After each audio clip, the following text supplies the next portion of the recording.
मेरे ससुराल वाले बहुत ज़ालिम लोग थे। जब मैं प्रेग्नेंट हुई तो ससुराल वाले कहने लगे, अगर बेटी पैदा की तो हम बेटी को तुम्हारे सामने ज़िंदा मार देंगे।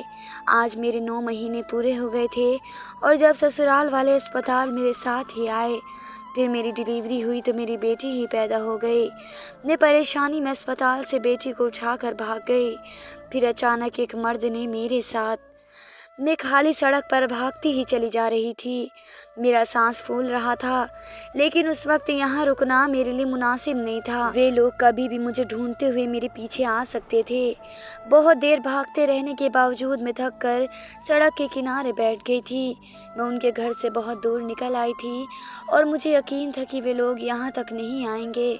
मेरी हालत बहुत ही ज़्यादा ख़राब थी। 3 घंटे पहले ही मैंने एक नन्ही सी जान को जन्म दिया था, जिसके बाद मुझे बहुत ज़्यादा चक्कर आ रहे थे।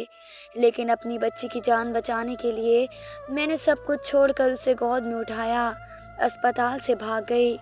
उस हालत में तो ऐसा सोचना भी नामुमकिन है, लेकिन जिन हालात में मैं गुज़र रही थी मेरे लिए ये नामुमकिन नहीं था, बल्कि इस तरह मेरा भागना ही मेरी ज़िंदगी में लिखा हुआ था। मैं एक यतीम लड़की थी जिसे उसके ताई ताई ने पाल कर पोस कर बड़ा किया था। ताई मुझे बहुत मोहब्बत करते थे, लेकिन ताई के लिए मैं सिर्फ और सिर्फ एक बोझ थी। जब ताई को पता चला कि उनका इकलौता बेटा मुझ जैसी यतीम पर अपना दिल हार बैठा है, तो उनके गुस्से की इंतहा न रही और एक दिन खामोशी से उन्होंने मेरा रिश्ता दूसरे शहर में कर दिया। मेरे ताई बहुत बूढ़े हो चुके थे और बीमार रहने लगे थे, इसलिए ताई के आगे उनकी एक न चली और ताई ने मुझे कुछ दिनों बाद अपने रिश्तेदारों की मौजूदगी में खामोशी से मेरी शादी कर दी। ताई का बेटा उन दिनों अपने दोस्त के साथ घूमने फिरने के लिए शिमला गया हुआ था और ताई ने उसकी गैर मौजूदगी में मेरा फ़ायदा उठाया। मैं पहले ही बेसहारा और यतीम थी, इसलिए उनके फैसले के खिलाफ जाने की हिम्मत नहीं थी। मैं ताई के गले मिलकर बहुत रोई थी और मैं उदास चेहरा लेकर दूसरे शहर चली आई थी। मुझे लगा कि मुझे एक सहारा मिल गया है, मेरा पति दुख सुख में मेरे साथ होगा। माँ बाप की जो कमी मेरी ज़िंदगी में थी, शायद अब वह पूरी तरह ख़त्म हो जाएगी। लेकिन मुझे क्या खबर थी कि ये रिश्ता मेरे लिए जलते अंगारों से कम नहीं होगा। मेरे पति यश के घर में बहुत सारे लोग थे। यश के 8 भाई थे, 4 बहनें थी। सब के सब उस छोटे से घर में रहा करते थे। यश सब भाइयों से बड़े थे और मैं घर की बड़ी बहू बनकर आई थी, लेकिन मुझे बहू नहीं दरअसल नौकरानी बना कर लाया गया था। शादी की पहली रात ही यश ने मुझे यकीन दिलाया कि वह हर मुश्किल में मेरा साथ देंगे और मुझे कभी अकेला नहीं छोड़ेंगे। सारी रात वे मुझ पर बेपनाह मोहब्बत लुटाते रहे और मुझे ऐसा लगा जैसे मेरे दिल की बंजर ज़मीन पर बारिश की ठंडी बरसात हो गई हो। लेकिन ये खुशी मुझे ज़्यादा वक्त के लिए नहीं मिली और हर बार की तरह इस बार भी मैं खाली हाथ रह गई। खुशियाँ एक दफ़ा फिर मुझसे रूठ गई थी और आजमाइशों ने मेरा मुकद्दर में अपनी जगह बना ली थी। शादी के अगले दिन ही मुझे मेरी औकात का अंदाज़ा हो गया, जब मेरी सास ने सुबह सवेरे ही बुरी तरह कमरे का दरवाज़ा पीटा और मेरा दरवाज़ा खोलते ही मुझे देखकर मुझ पर बरसने लगी। मैं हैरान परेशान सी खड़ी उन्हें देख रही थी और वह कहती चली जा रही थी। उनके लफ्ज़ों ने मुझे चौंका दिया था। वे कह रही थी कि मैं यहाँ तुझे याशी करने के लिए नहीं लाई हूँ। तुझ जैसी यतीम को खाली हाथ लाने का मकसद सिर्फ इतना है कि तू आज से इस घर के सारे काम काज देखेगी। सुबह के 8 बजने वाले हैं और तू अभी तक महारानी बनकर सोई पड़ी है। तेरी ताई ने यह कहकर तुझे हमारे पल्ले से बांध दिया था कि तू बहुत ही काम वाली है, लेकिन मुझे तो कोई नाकार मालूम होती है जिसे सवेरे उठने का भी नहीं पता। अपनी सास के लहजे और लफ्ज़ों को सुनकर मैं ज़मीन में गड़ गई थी। मेरी ताई ने जानबूझकर मुझे इस दलदल में धकेला था और यश की माँ ने मुझे एक नौकरानी के तौर पर कबूल किया। जैसे ही मैं कमरे से बाहर निकली तो मेरी बड़ी ननंद कहने लगी कि हमारे भाई को अपनी अदाओं में फंसाने की कोशिश भी न करना। वे माँ के सिवा किसी और की बात पर एतबार नहीं करता, इसलिए ऐसा कोई काम न करना जिसकी वजह से इस घर से धक्के देकर तुम निकल जाओ। अपनी बड़ी ननंद की बात सुनकर मेरे रोंगटे खड़े हो गए। वे साफ और सीधे लफ्ज़ों में मुझे धमका रही थी। मैंने खामोशी से सर झुका लिया था, लेकिन मेरी आंखें पानी से भर गई थी। मैंने किचन संभाला और तेजी से सबके लिए नाश्ता बनाने लगी। थोड़ी ही देर में यश कमरे से उठकर आए और मुझे काम करता हुआ देखकर वापस चले गए। मेरा दिल कट के रह गया। मैं अच्छी तरह जानती थी कि मेरे मुकद्दर में क्या लिखा गया है। सारी ज़िंदगी ऐसे ही ताने सुनती आई थी, लेकिन न जाने क्यों यश से मिलने के बाद मैंने बहुत सी खुशी फहमियाँ पाल ली थी। दिल में एक उम्मीद जाग गई थी कि अब मेरी ज़िंदगी में भी एक सहारा आ गया है। लेकिन ये उम्मीद जो पूरी तरह टूटी तो मैं खुद को संभाल न पाई और टूट गई। मेरी बड़ी ननद ने ठीक कहा था, यश अपनी माँ की हर बात पर आंख बंद करके यकीन करता था। इसलिए मैंने खामोशी की चादर ओढ़ ली। सुबह से लेकर रात तक मैं पागलों की तरह घर के कामों में जुटी रहती। रात को यश जब मुझ पर अपनी मोहब्बत निछावर करते तो मुझे अच्छा नहीं लगता था। थकान से मेरा वजूद टूटा रहता था और मुझे यश का वजूद बिल्कुल अच्छा नहीं लगता था। ज़िंदगी बहुत बुरी तरह मुझे मौत दे चुकी थी।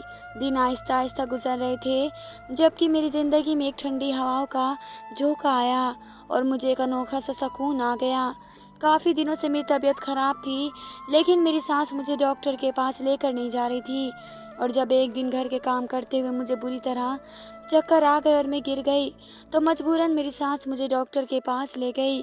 डॉक्टर ने बताया कि मैं प्रेग्नेंट हूँ और इस खबर ने जैसे मेरी ज़िंदगी बदल कर रख दी। मुझे ऐसा महसूस हुआ कि जैसे डॉक्टर ने मुझे नई ज़िंदगी दी हो। मैं खुशी से पागल हो रही थी और दिल ही दिल में सोच रही थी कि जब मैं ये खबर यश को बताऊंगी तो वे कितना खुश होंगे।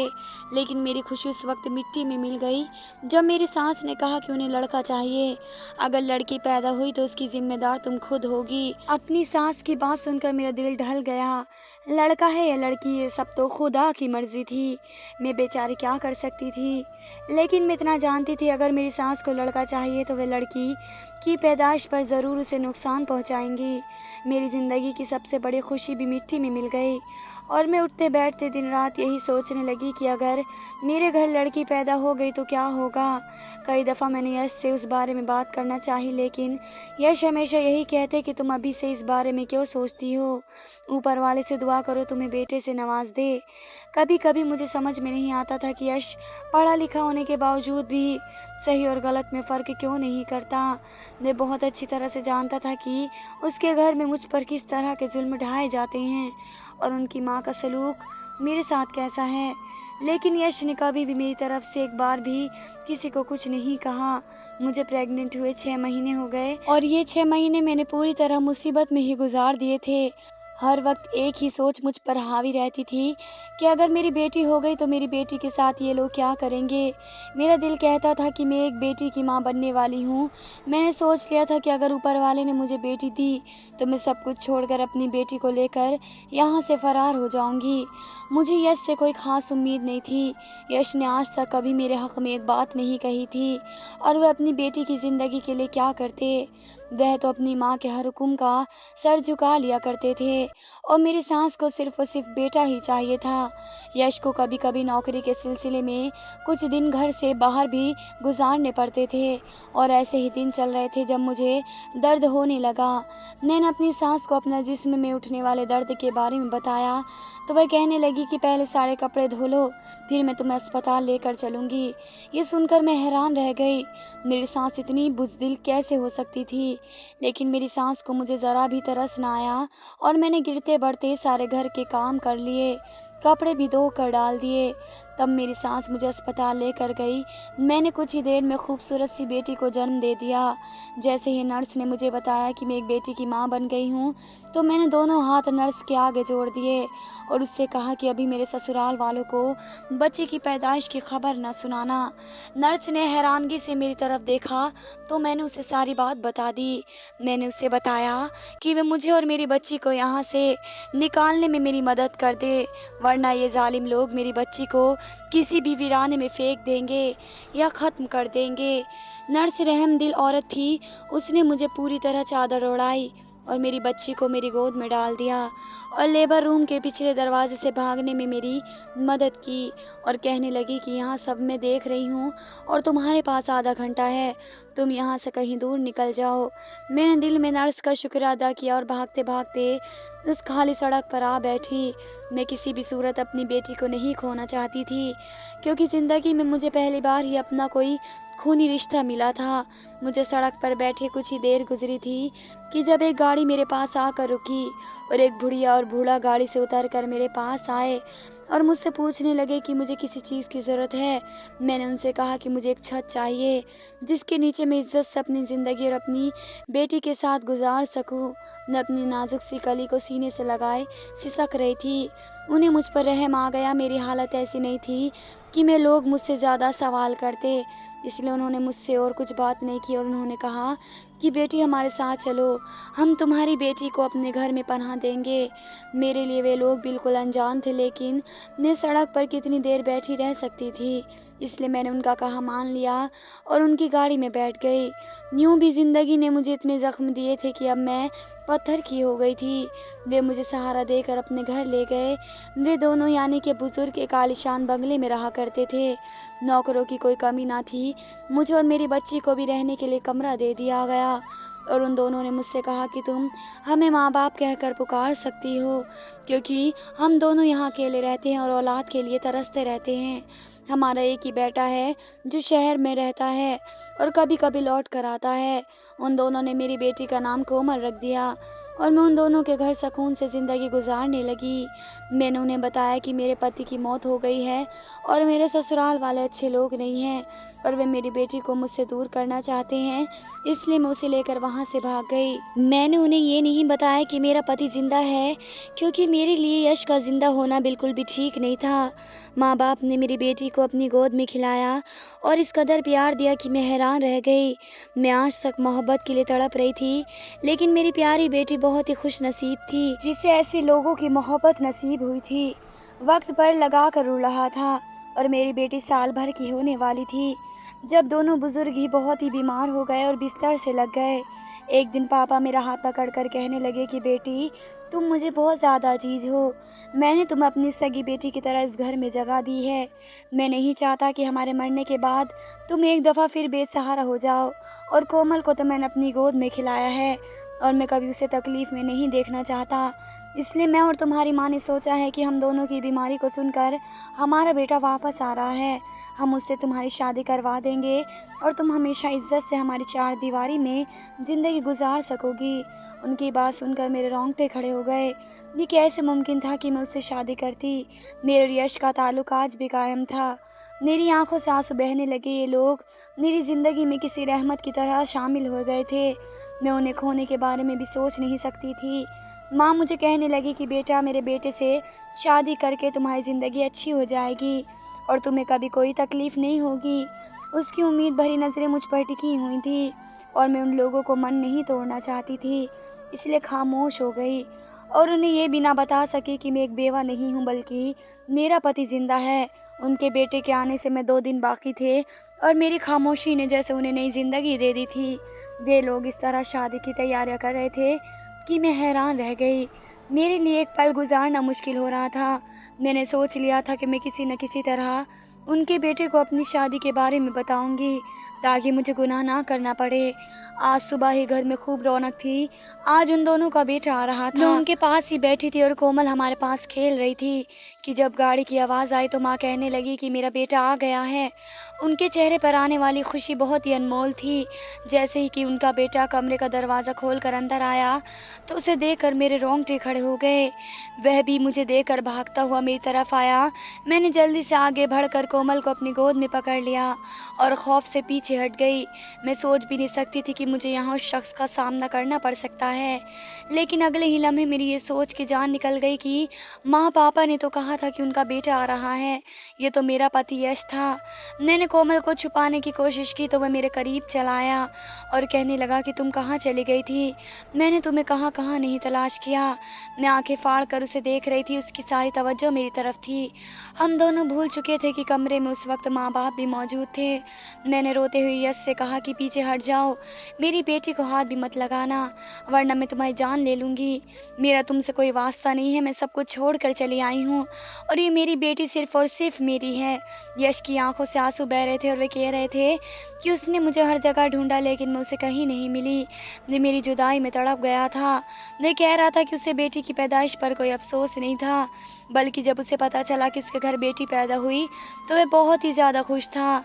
लेकिन उस वक़्त मैंने उसके होश उड़ा दिए कि मैं अस्पताल से बेटी लेकर फ़रार हो गई हूँ और उसके घरवालों ने उसे कहा था कि मेरा कोई आशिक मुझे भगा कर ले गया है। लेकिन यश अच्छी तरह जानते थे कि मुझे कोई भगा के नहीं ले गया, बल्कि मैं उसके घरवालों से जान छुड़ा कर खुद ही भाग गई हूँ। वे कोमल को अपनी गोद में लेना चाहते थे, लेकिन मैं अभी भी एक ख्वाब की तरह उन्हें देख रही थी। मैं कोमल को उनकी गोद में देने से हिचकिचा रही थी। मैं कैसे मान लेती कि जिस शख्स ने शादी के 1 साल तक भी मेरे हक में आवाज़ न उठाई और अपनी माँ के खिलाफ एक लफ्ज़ भी ना कहा, वह मेरी बेटी के लिए अपने दिल में मोहब्बत रखता होगा, जबकि उसकी माँ को मुझसे सिर्फ़ और सिर्फ बेटा चाहिए था। माँ हैरत से यश और मुझसे पूछ रही थी कि ये क्या माजरा है। वे दोनों तो बिल्कुल ही बेखबर थे। उनकी नज़र में तो मैं एक बेवा थी और मैं भी ये जानना चाहती थी कि यश माँ बाप का बेटा कैसे हो गया। माँ ने मुझे हाथ पकड़कर अपने पास बिठा लिया और माँ कोमल को अपनी गोद में ले लिया। उसके बाद एक एक करके सारी बातें खुलती चली गई। यश माँ का बेटा था जिसे उसके चाचा ने गोद लिया था, क्योंकि उनकी कोई औलाद नहीं थी, क्योंकि माँ बापा का यश से बड़ा बेटा भी मौजूद था, इसलिए उन्होंने खुशी से यश को चाचा की गोद में डाल दिया।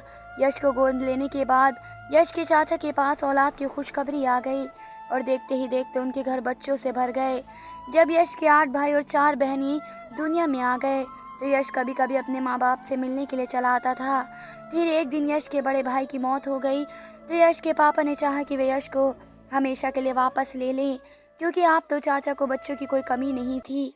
लेकिन चाची की नियत यश के पापा के पैसों पर थी और वह यश के ज़रिए पैसों का इंतज़ार करती थी, इसलिए चाचा ने यश को पूरी तरह अपने काबू में कर लिया और उसे कभी पलट कर वापस नहीं आने दिया। वे कभी कभार मिलने के लिए आता और पापा से पैसे लेकर वापस चला जाता। चाची उसे हमेशा इमोशनल ब्लैकमेल करती रहती और खुदकुशी की धमकी देती रहती थी। वे चाचा से बहुत मोहब्बत करता था, क्योंकि उसके पैदा होने के बाद यश ने उन्हें अपनी माँ के रूप में देखा। उनकी वह हर बात खुशी से मान लिया करता। कुछ साल पहले चाची माँ के पास आई और उनसे कहा कि यश को पढ़ने के लिए बाहर शहर भेजना चाहते हैं और उनके लिए उन्हें अक्सर पैसों की ज़रूरत है। अपनी बेटी की पढ़ाई का सुनकर माँ ने फ़ौरन ही उन्हें 2 लाख दे दिए। चाची ने उन रुपयों से अपने लिए जेवरात बनवा दिए, जिसकी खबर यश को बाद में हुई और उसे अपनी माँ की लाज रखने के लिए उनसे झूठ बोलना पड़ा।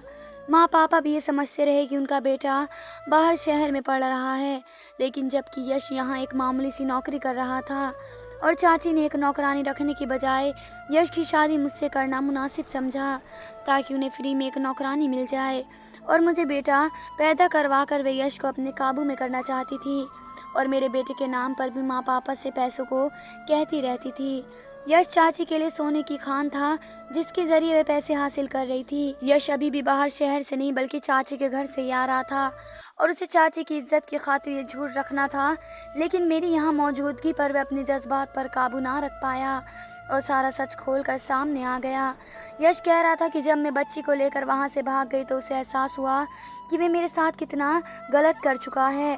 उसने मेरे साथ 1 साल ऐसा गुजारा था और उस 1 साल में मुझे बहुत ही मोहब्बत हो गई थी।